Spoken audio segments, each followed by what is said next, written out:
सध्या सुनावणी सुरू आहे। कराडला जेल की बेल थोड्याच वेळात निर्णय होणार आहे। कराडच्या पोलीस कोठडीवर न्यायालयामध्ये सुनावणी होते। पोलीस कोठडी आज संपली आहे आणि त्यामुळे न्यायालय काय निर्णय देतं याकडे लक्ष लागून आहे। एच पुराणे यांच्या समोर त्यांच्या खंडपीठासमोर ही सुनावणी सुरू आहे आणि या सुनावणीमध्ये काय होतं हे पाहणं महत्त्वाचं असेल। आपण पाहतोय दिवसेंदिवस एक एक आरोप केले जात आहेत। विरोधक सुद्धा आरोप प्रत्यारोप करतायत। आरोप प्रत्यारोपांचं सत्र सुरू आहे। वाद किती टोकाला गेलेला आहे आपण पाहतोय। त्यानंतर आज मोंदू खराडची पोलीस कोठडी संपली आहे। खराडच्या पोलीस कोठडीमध्ये जी संपलेली आहे। न्यायालयामध्ये सुनावणी सुरू आहे। या सुनावणीमध्ये नेमकं काय होतं हे पाहावं लागेल।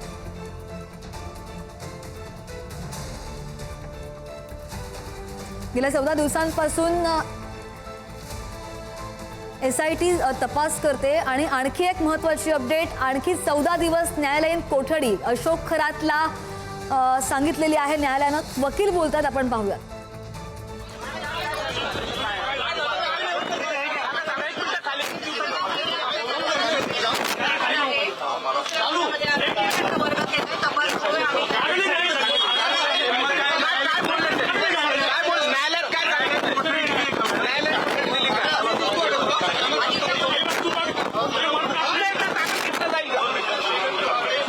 वकिलांशी संवाद साधण्याचा प्रयत्न करतायत, माहिती घेण्याचा प्रयत्न करतायत, मात्र वकिलांनी काहीही बोलण्यास नकार दिलेला आहे। कराडच्या पोलीस कोठडीवर न्यायालयामध्ये सुनावणी सुरू होती आणि आता 14 दिवसांची न्यायालयीन कोठडी दिली गेलेली आहे। नाशिकच्या सत्र न्यायालयाबाहेरून आम्ही तुम्हाला थेट ताजी दृश्य दाखवतोय।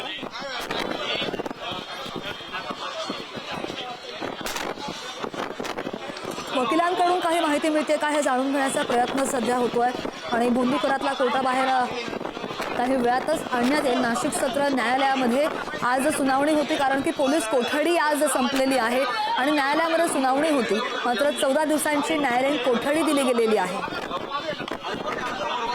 मोंदू खराडची आजची सुनावणी पूर्ण झाली। वकिलांनी बोलायला नकार दिला। पोलीस काय म्हणतात का, काही माहिती देतात का हे जाणून घेण्याचा प्रयत्न सध्या होतो।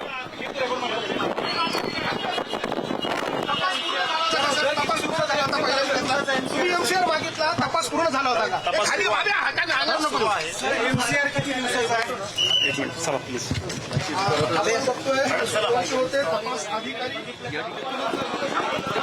न्यायालयात घडलं काय, कोणतीही माहिती देण्यास वकील असू दे किंवा पोलीस नकार देताना पाहायला मिळतात आणि याच संदर्भात आणखी जाणून घेऊयात। आमचे प्रतिनिधी किरण काजणे त्या ठिकाणी आहेत। ताजे अपडेट्स आपण त्यांच्याकडून घेऊयात। किरण, आपण पाहतोय माध्यम गंभीर स्वरूपाचा हा गुन्हा आहे। सध्या तपास सुरू असल्यामुळे आम्ही काही भाष्य करू शकत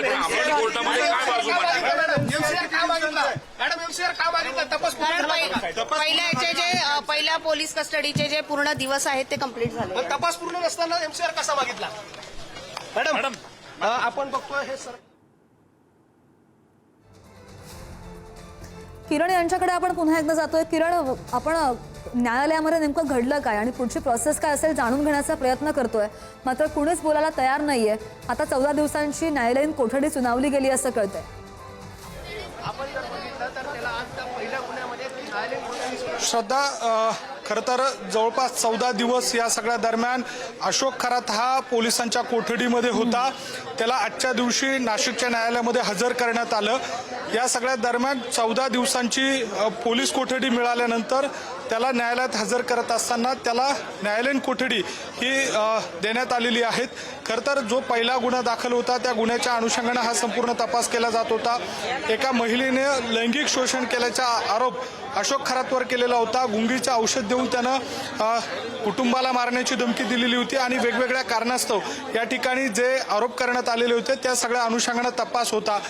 आतापर्यंत खरातवर नाशिकमध्ये 8 लैंगिक शोषणाचे गुन्हे आहेत, 2 आर्थिक फसवणुकीचे आहेत आणि शिर्डीत देखील एक गुन्हा दाखल आहेत। नाशिकमधले जे सरकारवाडा पोलीस ठाण्याच्या हद्दीमध्ये जे 10 गुन्हे दाखल आहे त्याचा एकत्रित तपास SIT कडनं केला जातोय।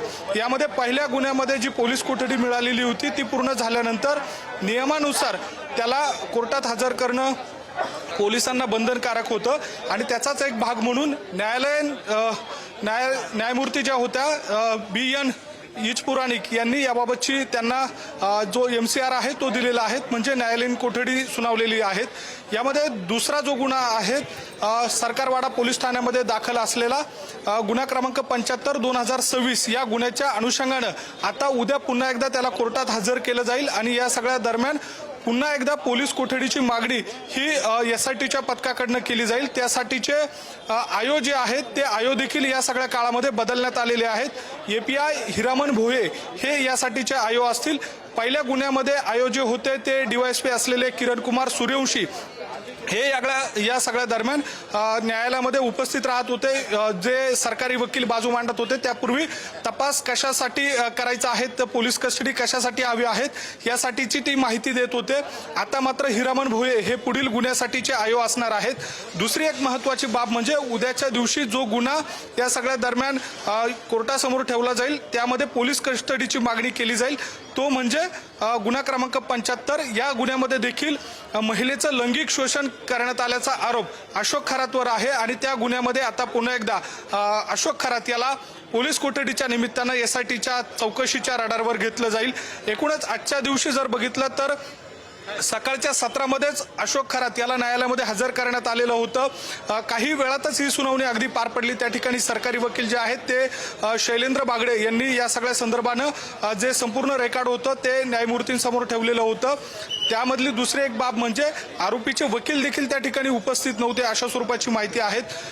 आयो जे होते किरण कुमार सूर्यवंशी यांनी याबाबतचा संपूर्ण जो तपास झालेला आहे त्या तपासाची कागदपत्र न्यायालयासमोर ठेवलेली होती, कोर्टसमोर ठेवलेली होती आणि त्या सगळ्या अनुषंगाने आता जो पुढचा गुन्हा आहे त्या पुढच्या गुन्ह्यामध्ये आता पुन्हा एकदा खरातला पोलीस कस्टडीसाठीचा जो युक्तिवाद आहे तो उद्याच्या दिवशी केला जाण्याची शक्यता आहे। त्यामुळे आजच्या दिवशी जरी न्यायालयीन कोठडी खरातला मिळालेली असली तरी उद्या पुन्हा एकदा त्याला पोलीस कस्टडीमध्ये घेऊन SITकडनं जो तपास आता सध्याच्या घडीला वेगवेगळ्या गुन्ह्याच्या अनुषंगाने केला जातोय त्याचाच एक भाग म्हणजे उद्या पुन्हा एकदा पोलीस कस्टडी मागितली जाईल। मात्र यामध्ये एक मुद्दा असा आहे, पहिल्या गुन्ह्यामध्ये MCR मिळालेला आहे, सगळ्या गुन्ह्यांमधला MCR नाहीये।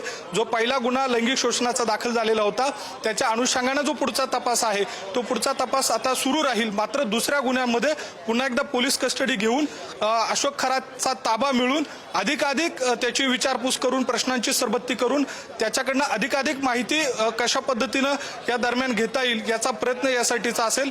आणि ही एकूणच रणनीती जी आहे ती बघता SITकडनं जे आतापर्यंत तपास केला गेलेला आहे त्या सगळ्या अनुषंगाने जर बघितलं तर खरातवर आतापर्यंत 11 गुन्हे दाखल झालेले आहेत।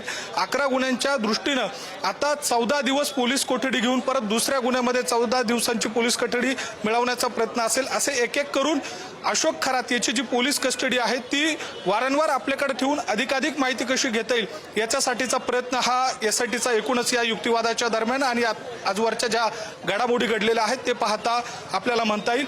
मात्र यामध्ये MCR मिळालेला असला म्हणजे अशोक खरातला दिलासा असं कुठलाही नाहीये, तर थेट अशोक खरातची पुन्हा एकदा पोलीस कोठडी घेऊन या सगळ्या निमित्तानं SIT पुढच्या काळामध्ये तपास करेल।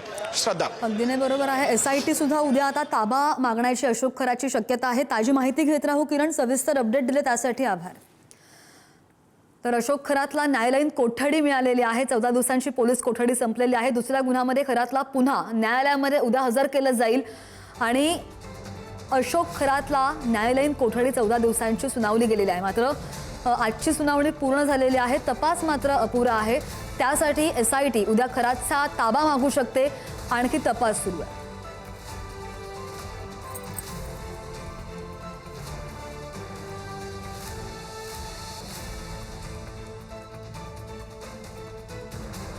लैंगिक शोषणाच्या गुन्ह्यामध्ये खरातला न्यायालयीन कोठडी मिळालेली आहे। आमचा प्रतिनिधी किरण यांनी जी आपल्याला अपडेट आपल्यापर्यंत पोहोचवली आहे, 11 गुन्हे दाखल आहेत सध्या खरातवर।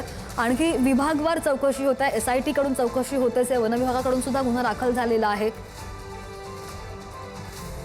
उद्याची जी सुनावणी होतीये SIT पोलीस कोठडी मागण्याची शक्यता, दुसऱ्या गुन्ह्यामध्ये खरातला पुन्हा उद्या कोर्टामध्ये हजर केलं जाईल। आजची सुनावणी अशोक खरातची पूर्ण झालेली आहे। सध्या अशोक खरातला न्यायालयीन कोठडी मिळाली आहे, खरातला उद्या पुन्हा कोर्टामध्ये हजर केलं जाणार आहे।